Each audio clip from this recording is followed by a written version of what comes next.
नमस्कार।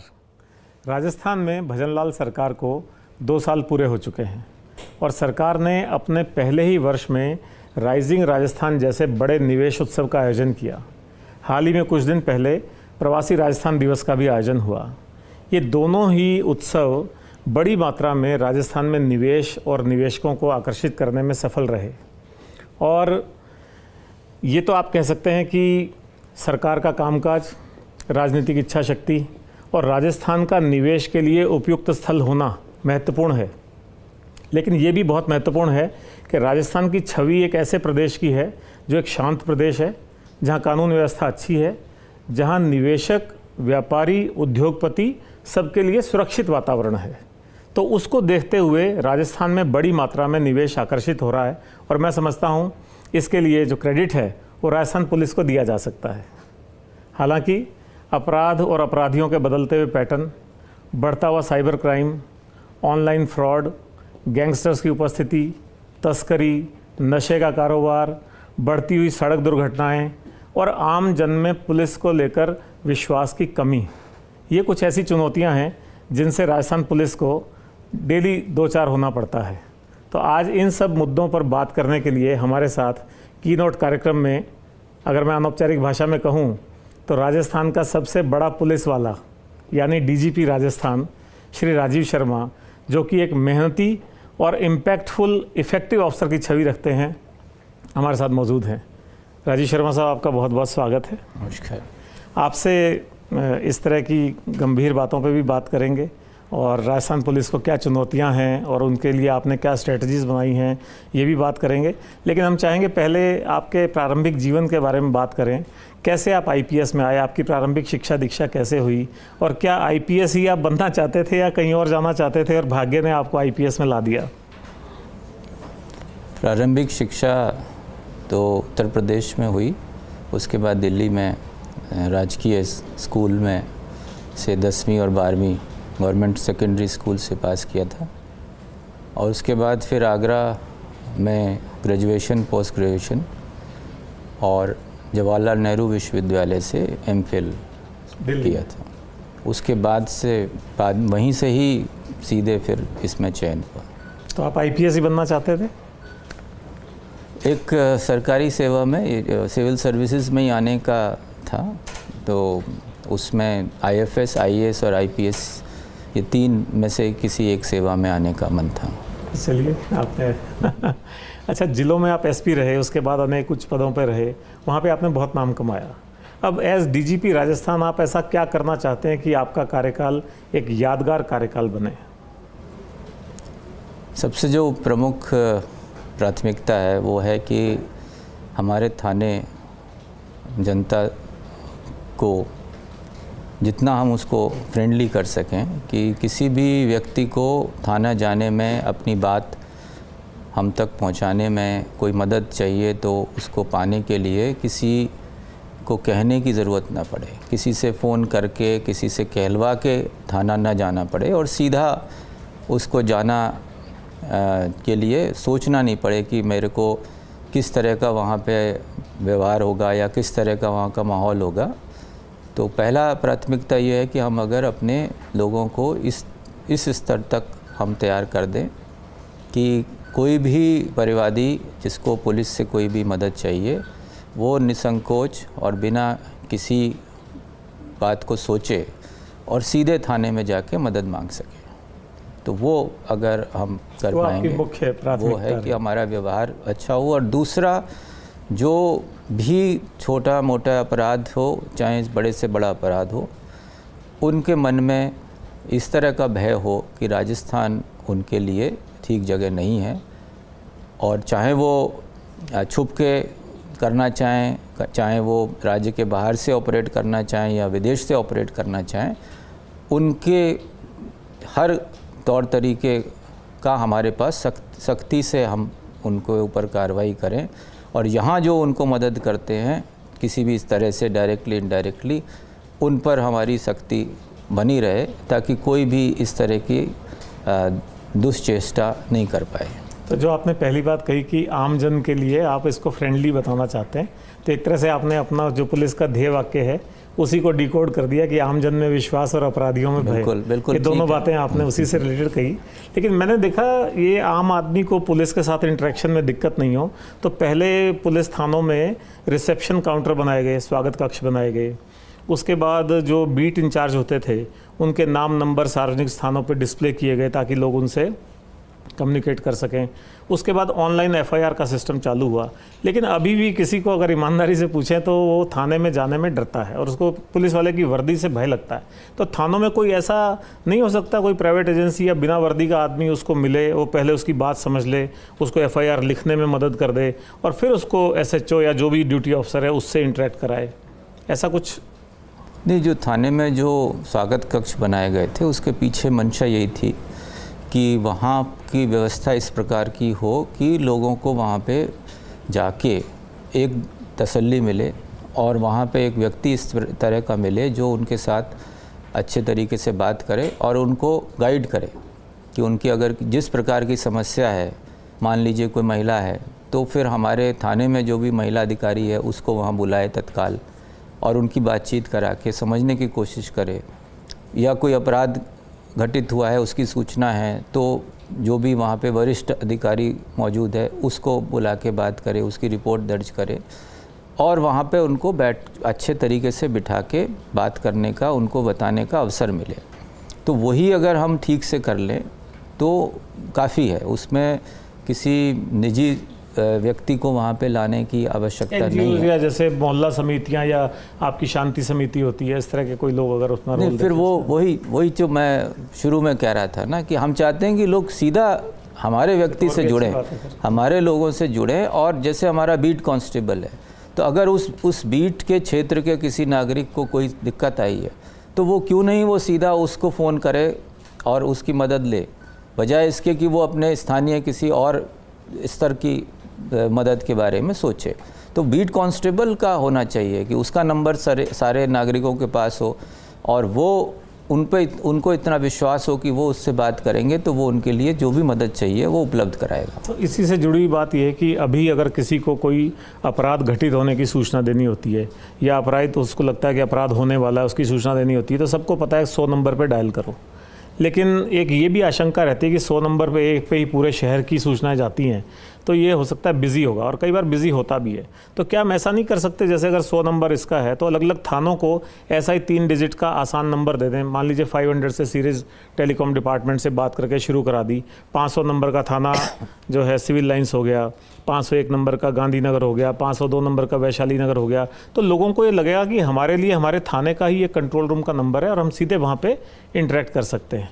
ऐसा कोई आपको जानकारी होगी कि अभी 112 नंबर का जो है 112 उसको भारत सरकार द्वारा बहुत बड़े स्तर पे उसको सभी राज्यों में उसको लागू किया जा रहा है। राजस्थान में भी उसको हम बहुत तेज़ी से उसको तैयार करा है। 1000 हमारी गाड़ियां हैं जो ऑलरेडी इस कार्य में लगी हुई हैं। चेतक जिनको तो वो उसमें उसका उद्देश्य यही है कि धीरे धीरे 112 नंबर आपके हर तरह की मदद के लिए एक नंबर होगा। चाहे आपको फायर सर्विस चाहिए, पुलिस सर्विस चाहिए, महिलाओं को अपनी कोई सुरक्षा संबंधी कुछ है, चाइल्ड हेल्पलाइन का है, तो जितनी भी तरह तरह की हेल्पलाइन है धीरे धीरे उन सबको इस 112 के साथ जोड़ा जा रहा है और ताकि लोगों को अलग अलग नंबर नहीं याद रखने पड़े। हाँ, ये उससे एक सिंगल नंबर और उसकी इतनी मल्टीपल लाइन्स हों कि वो फ़ोन करे तो और वो हम लाइन बढ़ा रहे हैं और साथ ही साथ गाड़ियां बढ़ा रहे हैं। तो हमारा भी जो रिस्पांस टाइम था पहले 20 मिनट से ज़्यादा होता था कुछ साल पहले, वो घट के 13 मिनट तक आ चुका है और कुछ महीनों में तो वो 10 मिनट से भी कम रहा है। हम उस पर लगातार काम कर रहे हैं कि ये रिस्पांस टाइम हमारा 5 मिनट के आसपास तक हम पहुंचा सकें ताकि कोई भी नागरिक किसी भी तरह की कोई दिक्कत है तो उसको पहला जो रिस्पांस है वो 5 मिनट के अंदर उसको मिल सके। ये मेरे ख्याल वही बात है। अभी आपने बाड़मेर में एक मीटिंग ली थी और आपने कहा कि पुलिस को खाली रिएक्टिव पुलिसिंग नहीं करनी चाहिए बल्कि रिस्पॉन्सिव और प्रोएक्टिव पुलिसिंग करनी चाहिए, तो उस पर भी थोड़ा सा आप। हाँ बिल्कुल, आपने ये ऐसी चीज़ें जो हमें दिख रही हैं उसके लिए किसी को हमें बताने की ज़रूरत नहीं होनी चाहिए और जो हमारी विजिबिलिटी है पुलिस की उस पर हम कोशिश कर रहे हैं कि पुलिस की सक्रियता सबसे ज़्यादा अच्छी तरीके से पैदल गश्त से दिखती है। तो हम चाहते हैं हमारे लोग ज़्यादा से ज़्यादा पेट्रोलिंग में जाएं, ज़्यादा से ज़्यादा जहाँ जहाँ संभव हो, मार्केट है, भीड़ भाड़ के इलाके हैं, उसमें पैदल गश्त में करें। सीनियर अधिकारी भी समय समय पे जाएं, तो उससे बहुत फ़र्क पड़ता है। और बहुत सारी चीज़ें फिर इसी बहाने उनका लोगों से और जुड़ाव होगा, तो जो लोगों की समस्याएं हैं वो सीधे सीधे उन तक पहुंचेंगी। इसके लिए उनको इंतज़ार नहीं करना चाहिए कि कोई आके उनको बताए कि हमारे यहाँ पे इस तरह की ये कोई समस्या है। तो वो एक तरीके से अगर काम करें तो शायद इसी से एक बात मुझे ऐसा लगता है, आपने अभी कहा विजिबिलिटी हम बढ़ाने की कोशिश कर रहे हैं। विदेशों में आमतौर पे लोग जाते हैं तो वहाँ वो कहते हैं कि वहाँ हमको कोई पुलिस वाला दिखाई नहीं, चाहे कितना ही ट्रैफिक था, कुछ था, तो ना तो एक भी ट्रैफिक का सिपाही दिखा, ना कोई पुलिस करते हुए कुछ दिखी, और वो सब डिजिटली उसको इतना स्ट्रॉन्ग कर लेते हैं कि फिर उसकी ज़रूरत नहीं पड़ती। तो अभय कमांड सेंटर का भी एक प्रयोग किया हुआ है, लेकिन मेरे ख्याल एक या दो ही हैं, तो उसको बढ़ाया जा सकता है, उसको CO सर्किल तक पहुँचा सकते हैं अभय कमांड सेंटर्स को। देखिए, विदेश और हमारे में फ़र्क है बहुत बड़ा, एक पॉपुलेशन का। जो हमारी जो जिस तरह की पॉपुलेशन है, जितने लोग हैं हम, तो उसमें हमारे को सिर्फ हम कैमरा बेस्ड पुलिसिंग नहीं कर सकते। तो और उस तरह से और एक जनता में एक विश्वास का एक लेवल लाने के लिए हमारी विजिबिलिटी की भी उतनी ही आवश्यकता है। पर जो आप कह रहे हैं वो भी बहुत आवश्यक है कि जो आधुनिक तकनीक है इसका इस्तेमाल करें हम। अभय कमांड सेंटर हमारे जो हैं उनमें जो CCTVs जो लगाए गए हैं, जो उनकी मॉनिटरिंग अच्छे तरीके से हो, उनकी कनेक्टिविटी हो, ताकि और उनका वो दायरा भी बढ़ाया जाए। अभी जितने लगे हुए हैं, अभी हमने ये एक्सरसाइज भी सारे ज़िलों से कराई है कि एक CCTV की कवरेज कहाँ कहाँ पे और होनी चाहिए, ख़ास तौर से जो हमारे बॉर्डर के ज़िले हैं उनमें कहाँ कहाँ पे और अतिरिक्त होनी चाहिए। शहरों में ऐसे कौन से स्थान हैं जो अभी बचे हुए हैं, तो वो हमने एक एक्सरसाइज कर ली है। और माननीय मुख्यमंत्री जी ने कुछ समय पहले एक बैठक ली थी और उसमें उन्होंने ये निर्देशित भी किया कि CCTV का अच्छा कवरेज राज्य का होना चाहिए, ताकि उसकी मदद भी मिलेगी अपराध नियंत्रण में भी, और अपराधों को हमारे को वर्कआउट करने में भी उनकी बहुत मदद मिलती है। तो वो एक हम साथ साथ कर रहे हैं कि, और फिर जो नई टेक्निक है AI का इस्तेमाल करके, फेस रिकग्निशन का इस्तेमाल करके अपराधियों को पहचानने में और पकड़ने में वो मदद भी साथ साथ लेनी होगी। तो हमें ये दोनों मिक्स करके चलना है, कुछ विजिबिलिटी बढ़ा के पब्लिक में एक उनको एक सेंस ऑफ सिक्योरिटी देना है, और दूसरा हमारे को टेक्निक का इस्तेमाल करते हुए डिजिटल को बढ़ाने की बात कर रहा था कि क्या ऐसे अभय कमांड सेंटर के मिनिएचर रूप्स हर थाने पे नहीं हो सकते? जितनी भी मोहल्ला समितियां वो इसमें सहयोग कर सकती हैं, व्यापार मंडल सहयोग कर सकते हैं, कोई औद्योगिक संगठन है या एसोसिएशंस हैं वो सहयोग कर सकते हैं, उनसे अपन ये लगवा लें अगर CCTV कैमरास, और उनकी जो रिपोर्टिंग है वो थाने पे जो अभय कमांड सेंटर का छोटा रूप है उस पर हो जाए। क्योंकि मुझे याद है एक बार जब रिलायंस ने 4G 5G टावर्स लगाए थे तो उनके साथ MOU में ये था कि वो बड़ी मात्रा में CCTV का ये सिस्टम अभय कमांड सेंटर में देंगे। तो इस पे कुछ जो CCTV कवरेज है, कुछ तो सरकारी CCTV हैं जो नगर निगम, JDA आदि संस्थाओं ने लगाए हैं, राज्य सरकार ने लगाए हैं। साथ ही साथ कई लोग अपने CCTV लगाते हैं, अपने संस्थानों में लगाते हैं, कमर्शियल एस्टेब्लिशमेंट में लगाते हैं, मॉल में लगाते हैं।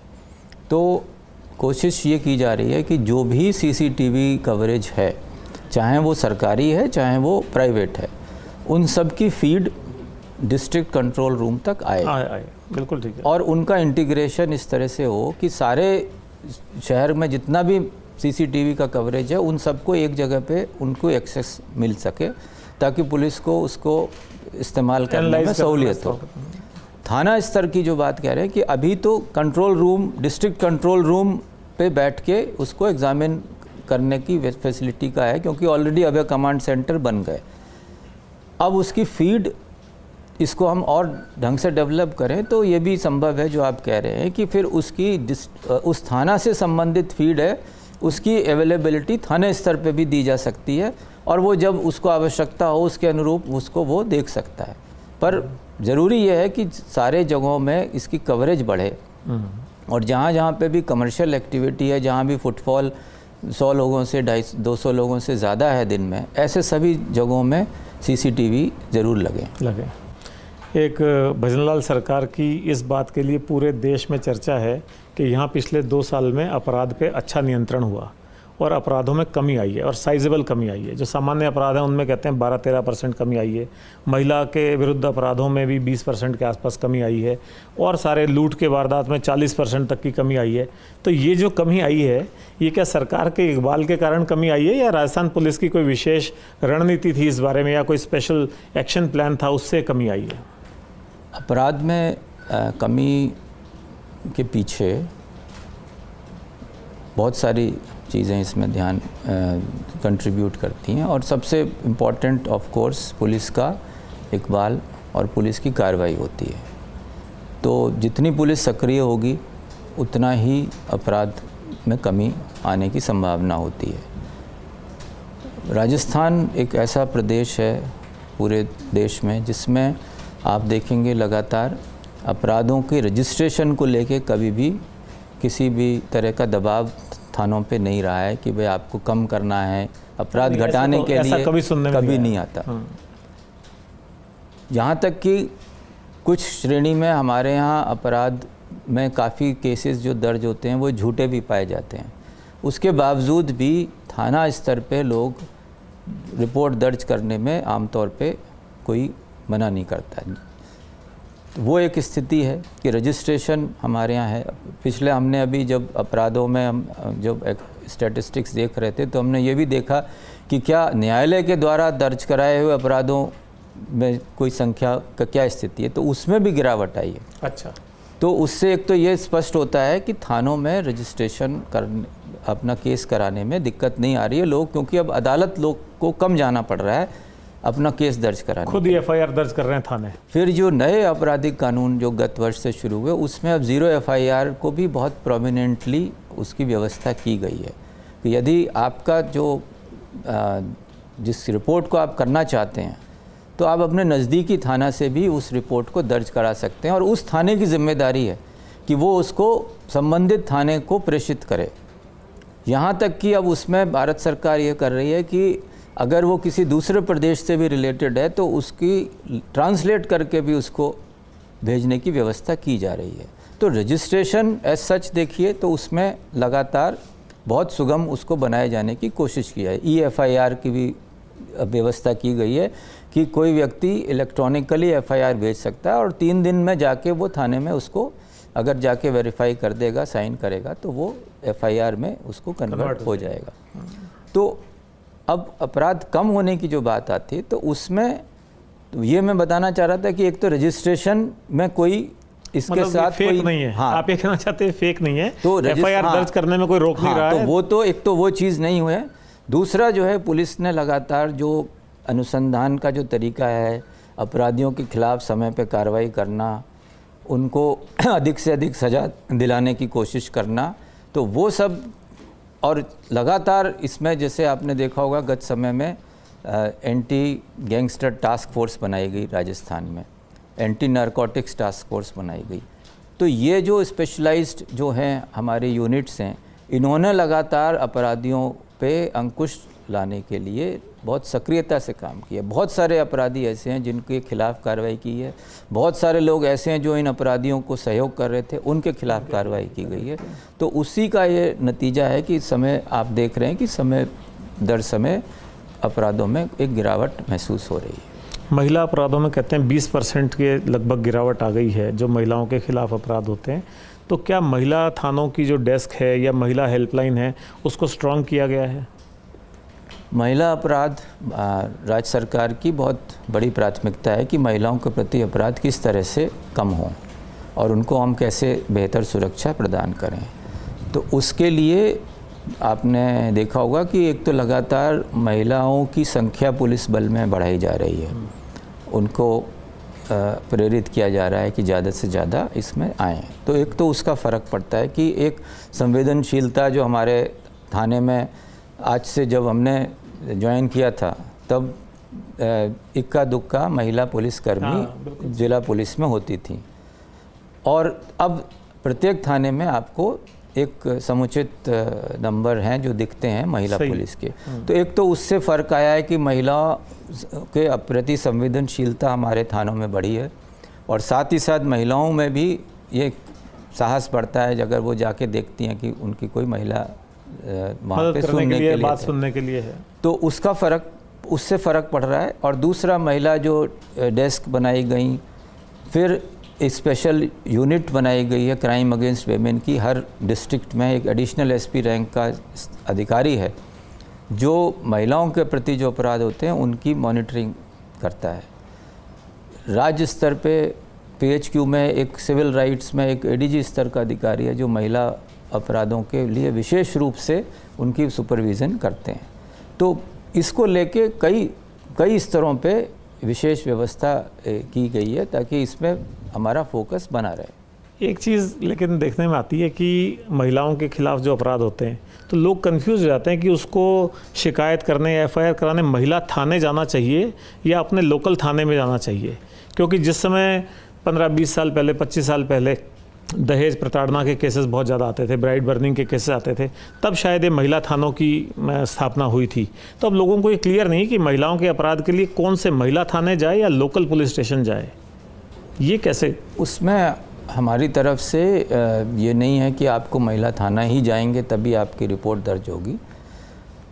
जो दहेज हत्या और या दहेज संबंधी प्रकरण है उनको हम कोशिश करते हैं कि वो महिला थाने में ही उनका रजिस्ट्रेशन और सुपरविज़न हो ताकि एक रूपता बनी रहे उनके अन्वेषण में। पर रूटीन में जो अन्य महिला अपराध हैं उसमें जो भी संबंधित जो भी नज़दीकी थाना है उसमें प्रकरण नहीं, पर दोनों जगह जाया जा सकता है, महिला थाने भी जा सकते हैं, यहाँ भी जा सकते हैं। हाँ, जो आपके जो नज़दीक का थाना है सबसे पहले वहीं जाने की ज़रूरत है, वहीं पर ही उसका निस्तारण होगा। यदि ऐसा महसूस होगा कि इस पर्टिकुलर केस में महिला थाना में अनुसंधान किया जाना बेहतर होगा तभी उसको कहा जाता है कि इसको आप करते हैं। हाँ, अदरवाइज आपको जनता को तो महिला से संबंधित अपराध होने पे अपने नियरेस्ट पुलिस स्टेशन पे ही जाना चाहिए, उसको सीधे महिला थाना जाने की ज़रूरत नहीं है। जी हाँ। ठीक है। अभी आपने कहा कि राजस्थान में एंटी गैंगस्टर फोर्स की आपने स्थापना करी है, तो राजस्थान में गैंगस्टर्स के खिलाफ काफ़ी अभियान चल रहा है, मुझे ऐसा लगता है। और यूपी में जैसा सुनने में आया था कि बड़ी मात्रा में प्रॉपर्टी अटैचमेंट्स कर रहे हैं, उनके बैंक खाते सीज कर रहे हैं और उनके जो घर हैं और जो उनके अवैध कब्ज़े हैं उन पर बुलडोज़र चला दिया जाता है। तो राजस्थान में भी क्या इस तरह की कार्रवाई हो रही है? और ये बुलडोज़र को लेकर के आपका क्या टेक है, आप कैसा समझते हैं इसको? गैंगस्टर्स के खिलाफ सख्त से सख्त कार्रवाई होनी चाहिए, और उन्होंने यदि अपराध के माध्यम से कोई संपत्ति अर्जित की है तो उसकी जब्ती और उसको उसका लाभ ना मिले, इसके लिए पुलिस को कार्य करना अब अनिवार्य भी हो गया है एक तरह से, क्योंकि नए जो कानून लागू हुए हैं उसमें न्याय संहिता में ये भी एक प्रावधान है कि अपराधियों की अपराध के द्वारा अर्जित की हुई संपत्ति को कोर्ट के माध्यम से सीज़ किया जा सकता है, उसको कॉन्फिस्केट किया जा सकता है। तो ऑलरेडी आपने अगर देखा हो गत समय में इस संबंध में कार्रवाइयाँ राजस्थान पुलिस ने शुरू करी हैं। और साथ ही साथ जब भी हम इस तरह से कोई केस होता है तो ये भी देखा जाता है कि उस व्यक्ति ने कोई संपत्ति ऐसी तो नहीं है जिसका अवैध तरीके से कोई निर्माण किया हुआ है या उसके गैरकानूनी तरीके से अगर उसने कोई कंस्ट्रक्शन किया हुआ है। तो जैसी स्थिति हो उसके अनुसार स्थानीय प्रशासन को सहयोग देकर फिर नियमानुसार वो कार्रवाई करने का भी उसमें प्रावधान रखा गया है। गैंगस्टर्स के संदर्भ में हालांकि विवादित विषय है थोड़ा सा, मतलब गैंगस्टर और एनकाउंटर ये एक सिक्के के दो पहलू हैं एक तरह से, लेकिन एनकाउंटर हमेशा विवादित रहता है। तो राजस्थान में भी आनंदपाल एनकाउंटर सुनते थे, हालांकि उसके बाद कोई बड़ा एनकाउंटर सामने नहीं आया, लेकिन कुछ समय पहले देखते थे जिसको मिनी एनकाउंटर कह सकते हैं, पुलिस ऐसे अपराधियों के पैर में टांग में गोली मार करके उनको अपाहिज कर देते थे। तो आपका एनकाउंटर या इस मिनी एनकाउंटर पे आपका क्या सोच है? इसमें सीधा सा है कि जिस तरह का अपराधी है और वो जिस तरह का दुस्साहस दिखाता है तो उसको उससे कम हमारे को एक्शन नहीं लेना चाहिए। यदि कोई अपराधी है और वो आर्म्ड है और हमारे ऊपर अगर वो आक्रामक है तो फिर उसमें हमें कोई सोच विचार करने की ज़रूरत नहीं है, उसमें हमारा रिस्पांस उससे कम नहीं होना चाहिए। फेक एनकाउंटर नहीं होना चाहिए, कोई इसमें कोई सुनियोजित तरीके से कार्रवाई की बात नहीं है, परंतु अगर कोई अपराधी ऐसा है जो आर्म्ड है और आपके ऊपर आक्रमण कर सकता है या ऐसा कुछ प्रयास करता है और उसमें यदि आपका लाइव कोई इस तरह की सिचुएशन आती है तो उसमें हमारे अधिकारियों को उसमें कोई इस चीज़ में फिर कमज़ोरी उसमें नहीं दिखाने की ज़रूरत है। उसमें हमारा जो रिस्पॉन्स है वो सख्त से सख्त होना चाहिए, क्योंकि नहीं करेंगे तो हमारा ही उसमें नुकसान होने की संभावना ज़्यादा है। आपके इस जवाब ने आपके शांत, सरल और सौम्य चेहरे के पीछे जो कड़क पुलिस अफसर छुपा हुआ है उसको बाहर ला दिया है। एक स्टेट में कह लीजिए, जयपुर में कह लीजिए, नशे का कारोबार बढ़ता जा रहा है। पहले तो खाली शराब की तस्करी होती थी, डोडा पोस्ट की तस्करी होती थी, अब आजकल कई तरह की ड्रग्स हैं। अभी एमडी ड्रग्स के कोई बड़े रैकेट का भंडाफोड़ हुआ है। तो ये जो युवाओं में नशे की प्रवृत्ति बढ़ रही है, तो इसको लेकर के कम्युनिटी आउटरीच या अवेयरनेस प्रोग्राम्स पुलिस चला रही है, उसका कैसा रिस्पॉन्स आ रहा है? इसमें सबसे पहले तो हमने जो हमारी एंटी नारकोटिक्स टास्क फोर्स थी उसको हमने मजबूत किया है। अभी हमने उसमें काफ़ी लोगों की तैनाती की है और राज्य में 16 स्थानों में इनकी चौकियां प्रारंभ की हैं। अच्छा। और उसमें एक आईजी स्तर के अधिकारी को सिर्फ ड्रग्स के खिलाफ कार्रवाई के लिए हमने अभी कुछ समय पहले तैनात किया है और उनको नीचे जो है टीम पूरी उपलब्ध कराई जा रही है। साथ ही साथ राज्य सरकार से भी इस संबंध में इसको और मजबूत करने के लिए कुछ संसाधन भी प्राप्त किए जा रहे हैं। तो एक तो प्रयास ये है कि जहाँ जहाँ भी जिन जिलों में इस तरह की समस्या ज़्यादा प्रबल है उसमें हमारी कार्रवाई ठोस हो और सिर्फ वो पकड़ने तक सीमित ना हो, उसके सोर्स तक जाके हम कार्रवाई करें। अभी आपने देखा होगा गत समय में बहुत बड़ी कार्रवाइयाँ हुई हैं और यहाँ तक कि बाहर से भी मुलजिमों को जो हैं उनको नाम चिन्हित किया जाके उनके खिलाफ भी कार्रवाई की जा रही है। ऑपरेशन दिव्य प्रहार चलाया था शायद झालावाड़ में, बहुत अच्छा काम हुआ उसमें। 125 करोड़ रुपए या कुछ ऐसा कन्फिस्केशन उनकी हुआ, संपत्तियां भी जब्त की जा रही हैं। तो आपने झालावाड़ का नाम लिया, इसी तरह से कई प्रतापगढ़ में भी इस तरह की कार्रवाई हुई और न केवल अपराधियों को गिरफ्तार किया जाए बल्कि उनके संपत्तियों को भी जब्त करने की कार्रवाइयाँ की जा रही हैं। साथ ही साथ जो इसमें अवेयरनेस की बहुत आवश्यकता है और ख़ास तौर से स्कूल कॉलेजेस में और इवन जो पेरेंट्स हैं उनका इसमें बहुत बड़ा योगदान हो सकता है। तो उसके लिए हम अलग से यही यूनिट, इसका एक मैंडेट ये भी है कि इस बारे में अवेयरनेस क्रिएशन भी करें। तो उसके लिए भी ये पृथक रूप से कार्य कर रही है और उसमें मैं चाहूँगा कि उसमें और जो समाज सेवी संस्थाएं हैं वो भी अगर इसमें हमारा साथ देंगी तो ये कार्य और बेहतर हम कर सकेंगे। ये नशे से जुड़ा हुआ शराब के कारोबार की बात है। आमतौर पे शिकायत रहती है कि शराब की दुकानों का बंद होने का टाइम है 8 बजे, उसके बाद भी वो वहाँ बिकती रहती है या घर घर सप्लाई करते हैं या लोग बिना लाइसेंस के शराब पार्टी करते हैं।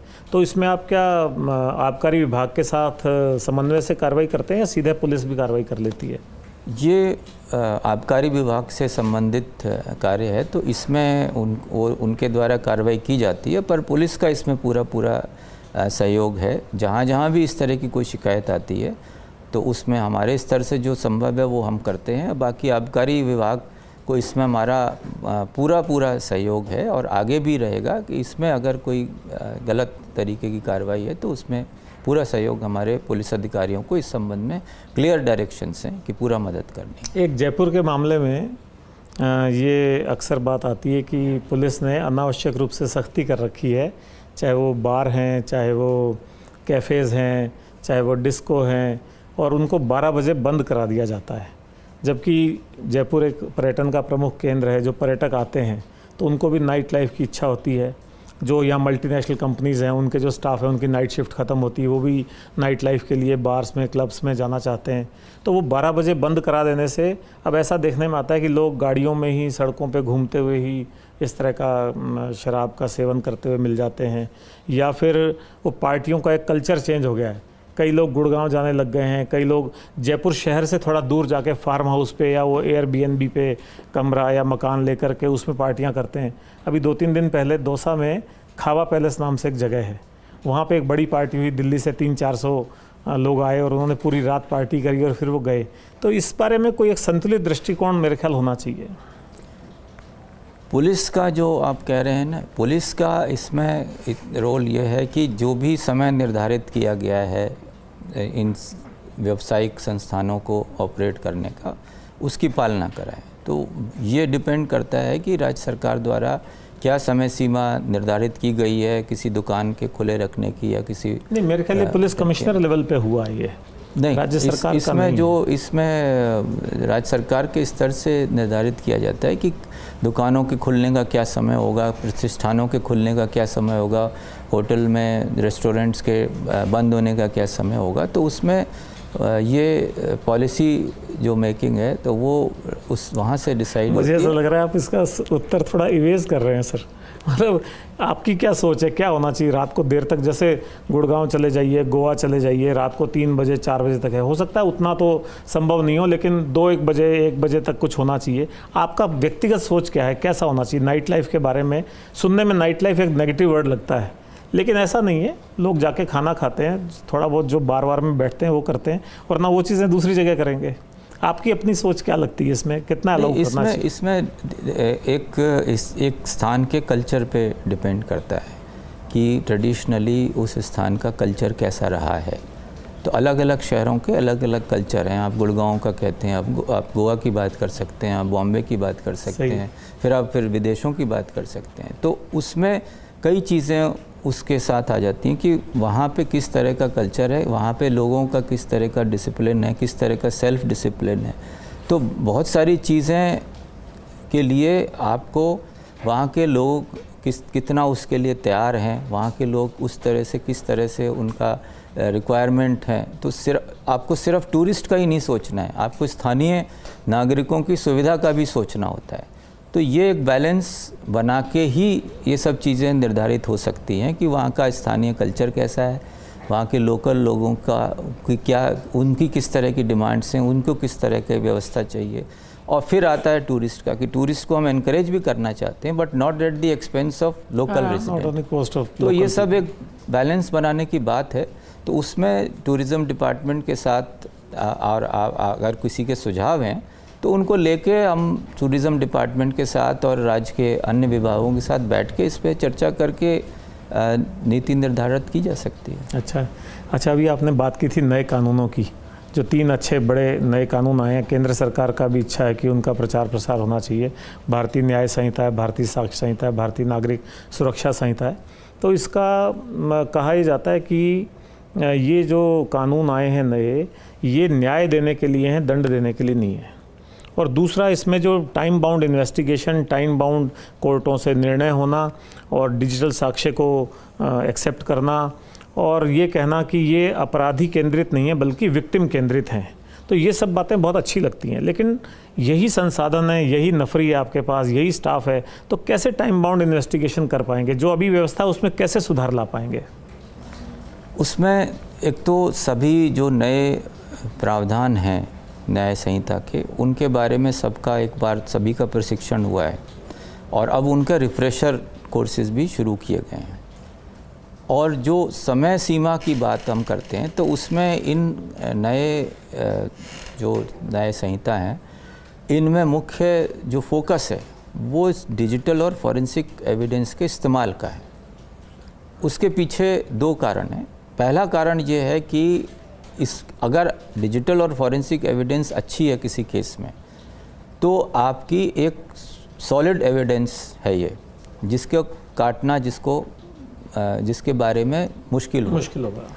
दूसरा, अगर ऐसी एविडेंस आपके पास है तो बहुत सारी आपको ओरल एविडेंस की फिर गवाहों की आवश्यकता नहीं होगी। तो आपके गवाहों की संख्या कम की जा सकती है यदि आपने इसमें डिजिटल और फॉरेंसिक एविडेंस ली है। तो इसलिए आप देख रहे होंगे कि जैसे जैसे समय बीत रहा है, फॉरेंसिक एक्सपर्ट्स की संख्या बढ़ाई जा रही है, फॉरेंसिक वाहनों की संख्या बढ़ाई जा रही है। पुलिस में भी हमने अभी सीन ऑफ क्राइम ऑफिसर्स तैयार कर रहे हैं। हमने अभी उसका 1 महीने का प्रशिक्षण पे आपका चल काफ़ी रहा जोर है। है। तो नेशनल फॉरेंसिक साइंस यूनिवर्सिटी के साथ बैठ के हमने एक मॉड्यूल तैयार किया है। तो BPRND, national forensic science university, FSL और राजस्थान पुलिस, ये चारों ने मिलके एक कार्यक्रम अभी शुरू किया है। लगभग 100 हमारे विभिन्न थानों से लोग आज की तारीख में ट्रेनिंग ले रहे हैं और इसके बाद इनको सीन ऑफ क्राइम ऑफिसर, हम कोशिश है कि हर थाने में ऐसे 2 व्यक्ति हों जिनको अनुभव हो, थोड़ी जानकारी हो कि किस तरह से फॉरेंसिक डिजिटल साक्ष्य को कलेक्ट करना है।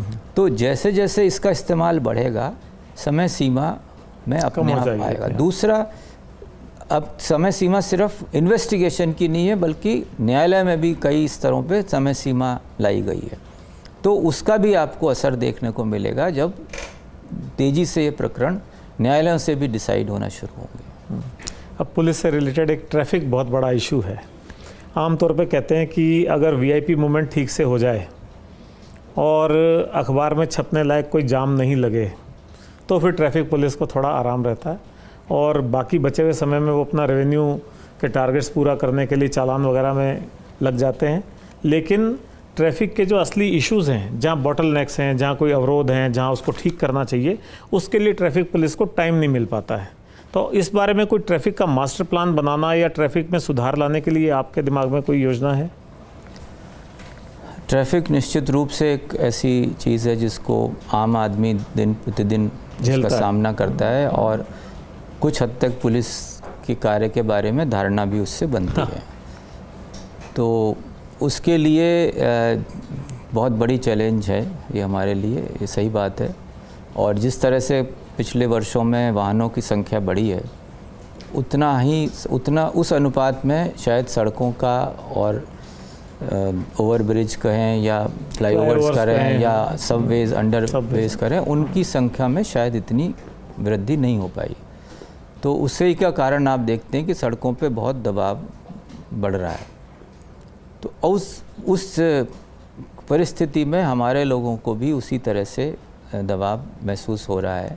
तो ये हमारे, अब इसीलिए हम कोशिश ये कर रहे हैं कि कुछ तो हम अपनी संख्या बल बढ़ाएं और साथ ही साथ जो टेक्निक है उसका इस्तेमाल करके हम कोशिश कर रहे हैं कि जो इसमें एनफोर्समेंट, क्योंकि जिस तरह से हम लोगों की मानसिकता है कि अगर ट्रैफिक पुलिस सिपाही नहीं है चौराहे पे तो मैं उसको रेड लाइट की पालना करने में तौहीन समझता हूं, कठिनाई होती है। तो वो फिर उसके लिए हमें एनफोर्समेंट भी बढ़ाना है, उसके लिए हमें अपने लोग भी बढ़ाते हैं, पर साथ ही साथ हम अब जो इंटेलिजेंट ट्रैफिक मैनेजमेंट सिस्टम के माध्यम से और कैमरास के माध्यम से अब इसकी संख्या बढ़ाई जा रही है कि लोगों का जो वायलेशन है वो पकड़ में आए ज़्यादा से ज़्यादा कैमरे के माध्यम से, सख्त कार्रवाई हो और साथ सस्पेंड करना या और दूसरे, और उसमें सख्त कार्रवाई हो। एक तो ये, और दूसरा जो फिज़िकल इम्प्रूवमेंट्स की जहाँ पे गुंजाइश है, जहाँ पे कुछ स्लिप लेन बनने से फ़ायदा हो सकता है, कहीं कट ठीक करने की आवश्यकता है,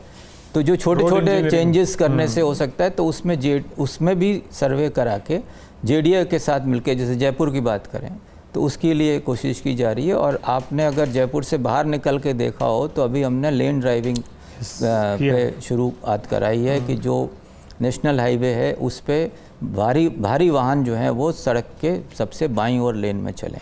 तो उसका भी हम देख रहे हैं कि अगर वो भी, उस पे भी लगातार फोकस है, ताकि उससे भी एक डिसिप्लिन सड़कों पे आएगा। और जो एक घंटे 2 घंटे अगर कोई डिसिप्लिन में चलता है तो अनकॉन्शियसली वो धीरे धीरे शायद उसके नेचर में आदत में आ जाए। तो वो कई तरह से हाईवे पे भी डिसिप्लिन की कोशिश की जा रही है और साथ ही साथ शहरों में भी डिसिप्लिन बढ़ाने की कोशिश कर रहे हैं। तो पुलिस के आधुनिकीकरण के लिए भी आप कुछ कर रहे हैं? क्योंकि अभी अपन देखते हैं ना तो थाने हमारे स्मार्ट थाने, आपने शायद अभी 1-2 दिन पहले कहीं कहा भी है कि थानों को हम स्मार्ट बनाएंगे, अच्छे वाहन उनके पास होने चाहिए, अच्छे और दूसरे संसाधन होने चाहिए, कम्युनिकेशन फास्ट होना चाहिए, कहते हैं बॉडी वॉर्न कैमराज होना चाहिए, ये CCTV वगैरह तो है ही। तो आधुनिकीकरण के लिए कोई खास बड़ा प्लान लेके चल रहे हैं? और ख़ास तौर पे मैं पूछना चाहूँगा कि जो विकसित राजस्थान 2047 का विज़न डॉक्यूमेंट है, उसमें मुझे पुलिस का कोई अलग से चैप्टर दिखाई नहीं पड़ा। तो उस विकसित राजस्थान 2047 के विज़न डॉक्यूमेंट के हिसाब से या उस विज़न के हिसाब से पुलिस के क्या लक्ष्य हैं, राजस्थान पुलिस के क्या लक्ष्य हैं? टेक्नोलॉजी का इस्तेमाल एक बहुत बड़ी चीज़ है जो कि आने वाले समय में जो हमारी नई पुलिस होगी, विकसित भारत की जो पुलिस होगी, तो इस संबंध में बहुत बड़े स्तर पे भी इसमें विचार चल रहा है और कई इसमें कम से कम 10 चीज़ों पे फोकस किया जा रहा है, 10 कैटेगरीज़ में इसमें काम हो रहा है और उसमें पुलिस को संसाधन बढ़ाने के साथ साथ उनकी कैपेसिटी बिल्डिंग जो है, उनका ओरिएंटेशन बदलने की भी बात है और जितनी नई टेक्निक्स आई हैं जैसे एआई और मशीन लर्निंग का इस्तेमाल करके कहाँ पे हम अपने काम में तेज़ी ला सकते हैं, कहाँ पे हम प्रेडिक्टिव पुलिसिंग बढ़ा सकते हैं, तो वो सब भी इसमें शामिल हैं। तो उसी के अनुरूप राजस्थान पुलिस भी अपना एक प्लान तैयार कर रही है। जो आपने विकसित भारत राजस्थान वाला जो प्लान देखा, उसमें उसके सिर्फ ब्रॉड पैरामीटर्स ही आपको दिखाई देंगे जो होम डिपार्टमेंट से संबंधित जो था, पर उसका एक डिटेल्ड प्लान हम अलग से तैयार कर रहे हैं जिसके लिए हम चाहे वो केंद्र सरकार का मॉडर्नाइजेशन फंड है उसके माध्यम से और राज्य सरकार से जो आगामी बजट में आएंगे उसमें लेके हम धीरे धीरे अपनी न केवल इंफ्रास्ट्रक्चर इम्प्रूवमेंट हो बल्कि हमारे लोगों की मानसिकता में भी परिवर्तन लाने के लिए प्रयास कर रहे हैं। तो इसी तरह पुलिस की नफरी बढ़ाने के लिए भर्ती के लिए भी आप कुछ अच्छा कर रहे हैं? महिला अधिकारियों की भर्ती के लिए भी कुछ नए प्लान्स आप लाए हैं? अभी 10,000 की भर्ती ऑलरेडी चल रही है कई और जो हम कोशिश कर रहे हैं कि जनवरी से ये लोगों को हम अपने बेड़े में शामिल कर पाएँ। उनका जो एग्ज़ाम हुआ था उनका रिज़ल्ट भी अब आने शुरू हो गए हैं, काफ़ी यूनिट्स के रिज़ल्ट्स ऑलरेडी निकलने शुरू हो चुके हैं।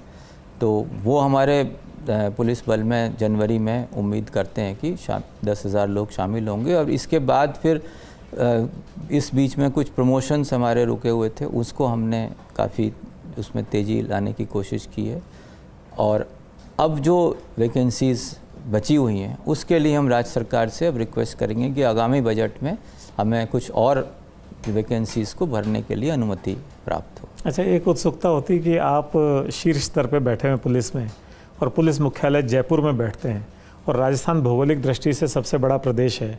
अब कहीं बाड़मेर में कोई क्राइम हो सकता है, कहीं जालौर में हो सकता है, यहाँ कहीं सीकर में हो सकता है, उधर गंगानगर में हो सकता है, तो आपको कितना जल्दी किसी क्राइम के होने की सूचना आप तक पहुँचती है? कितना जल्दी आपको वो सूचना मिलती है? नॉर्मली तो बहुत जल्दी ही मिलती है क्योंकि जहाँ भी कोई घटना होती है वो एसपी को तुरंत रिपोर्ट होती है कंट्रोल रूम से और एक हमारे यहाँ स्टेट कंट्रोल रूम की व्यवस्था है, तो उसके माध्यम से या फिर टेलीफोन के माध्यम से नॉर्मली जो भी घटनाएं होती हैं उनकी सूचना। हम जिलों में कार्यक्रम करने जाते हैं तो वहाँ एसपी साहिबान कई बार हमें कहते हैं कि उनको क्राइम की घटना की जानकारी कई बार हमारे फर्स्ट इंडिया न्यूज़ चैनल से मिलती है, तो आपका भी ऐसा कोई अनुभव रहा? फर्स्ट इंडिया हो या जो मीडिया जो है, मीडिया ओवरऑल जो है वो आप लोगों का भी जो नेटवर्क है वो बहुत अच्छा है और उसके हम तो चाहते हैं कि उसका सहयोग हमें लगातार अगर मिलता रहे तो बहुत सारी ऐसी चीज़ें हैं जो शायद हम तक और तरीके से नहीं पहुँचे हैं वो आपके माध्यम से पहुँच सकती हैं। तो इसलिए मीडिया को तो हम हमेशा यही रिक्वेस्ट रखते हैं कि आप अपने न्यूज़ की तरीके से जो भी आप इंफॉर्मेशन कलेक्ट करते हैं, हो सकता है बहुत सारे आपके लिए न्यूज़ के उसके कैटेगरी में ना आए कि ये हेडलाइन लायक है या नहीं है, पर हो सकता है वो हमारे लिए इम्पॉर्टेंट हो। तो आपसे और आपके साथियों से तो मेरा यही अनुरोध है कि आपका जो नेटवर्क है उसके माध्यम से अगर आप पुलिसिंग में भी सूचनाएं देंगे तो हमारा काम और अच्छा कर पाएंगे। यानी काफ़ी जुड़े रहते हैं आपके अधिकारियों के साथ, तो समय की भी सीमा है, बहुत सारी बातें हुई, तो आप अपनी फिटनेस को लेकर के या पुलिस को सहयोग करने को लेकर के आम जनता को कोई संदेश देना चाहें तो यू आर वेलकम। आम जनता से मेरा यही अनुरोध है कि पुलिस आपकी मित्र है और हमारे चाहे कैसा भी आपका कठिनाई हो उसमें हमारा यही प्रयास रहता है कि हम मदद कर सकें, तो उसमें हमारे ऊपर विश्वास रखें, हमसे जुड़ें। जितना आप जनता हमसे जुड़ेगी उतना हमारे काम और निखरेगा, उतना हम लोगों में और उत्साह आएगा। आपने देखा होगा कि पुलिस ने कोरोना टाइम में, कोरोना के समय में किस तरह से कार्य किया और जनता ने भी उसको बहुत अच्छे मन से उसको सराहा।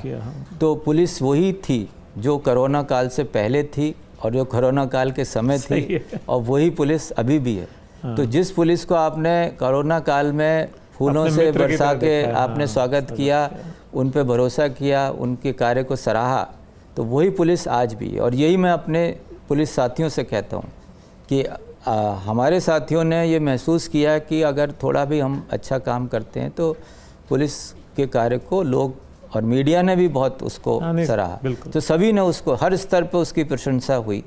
तो वही लोग हैं, वही हम 2020-21 में थे, वही हम 2025 में हैं। तो अब क्यों नहीं हमारे काम को लोग सराहेंगे अगर हम अच्छा काम करेंगे? नहीं, आपके टाइम में तो बहुत चेंजेस हुए हैं। मैं देखता हूँ सीनियर ऑफिसर्स को आपने पैदल गश्त में भी इन्वॉल्व किया है, फालतू की बैरिकेडिंग आपने रोक दी है, जो रोक करके चेकिंग करते थे। अनमैन्ड बैरिकेडिंग तो मेरे ख्याल आपने पूरी तरह रोक दी है। तो बहुत अच्छा इंटरेक्शन रहा आपसे और बहुत सारी बातें आपसे आम जनता को भी पता लगी। पुलिस के बारे में जो मिस्ट्री रहती है, रहस्य रहता है, वो भी काफ़ी हद तक दूर हुआ। और जैसा आपने कहा कि जनता पुलिस को अपना मित्र समझे, पुलिस का सहयोग करे, और जनता के सहयोग से निश्चित तौर पे अपराधों में कमी आती है। अपराधों की अगर पहले कोई सूचना या आपके आसपास कहीं कोई गड़बड़ हो रही है, उसकी सूचना आप अपने निकटतम थाने को देते हैं, पुलिस कंट्रोल रूम को देते हैं, तो कई बार बड़े बड़े अपराध घटित होने से रह जाते हैं। और मेरी दुआ है कि आपके और सबके प्रयासों से राजस्थान की जो शांत प्रदेश की छवि है, अच्छे लॉ एंड ऑर्डर होने की छवि है, वो बनी रहे, और इसी तरह से यहाँ पे निवेश भी आता रहे, पर्यटक भी आते रहें, और हम सब लोग भी सुरक्षित रहते हुए अपना जीवन व्यतीत कर सकें। Thank you so much.